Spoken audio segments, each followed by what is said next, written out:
Hello दोस्तों, नमस्कार। मैं अपने यूट्यूब चैनल में आप सभी का स्वागत करती हूँ। बेटी विवाद और पूजा गीत अच्छा लगेगा तो लाइक कीजिएगा, नए हैं मेरे चैनल पर तो सब्सक्राइब कीजिएगा और कमेंट में बताइएगा कैसा लगा मेरा गीत।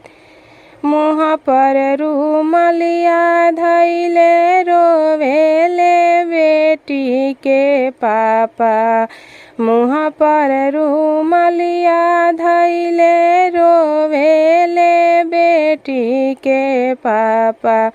आजू दुआरा आई है बारात ए लाला, आजू दुआरा आई है बारात ए लाला।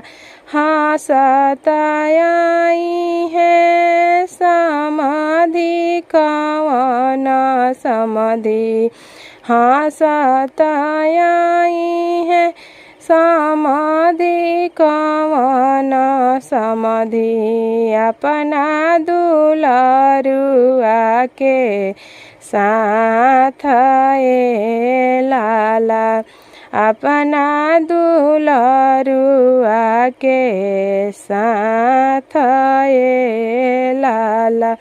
अपने तय है रिश्तेदार सब ले आई है हो, अपने तय है रिश्तेदार सब ले आई है हो।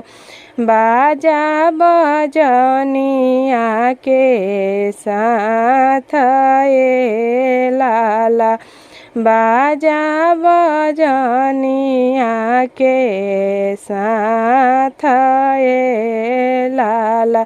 बाजा बाजाई समधि हमके फुसिलाई है हो, बाजा बाजाई समधि हमके फुसिलाई है हो।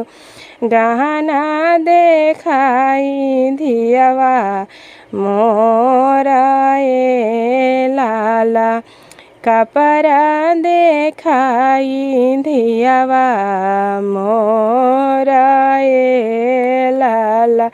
खाई है पचाई है समधि तबो ना जुराई है हो, खाई है पचाई है समधि तबो ना जुराई है हो।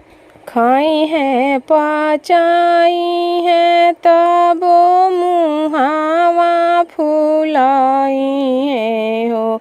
जई है करे जवानी काला ए लाला, जई है करे जवानी काला ए लाला। ले जाई है धियावा हमारा ए लाला, ले जाई है धियावा हमारा ए लाला, ले जाई है धियावा हमारा।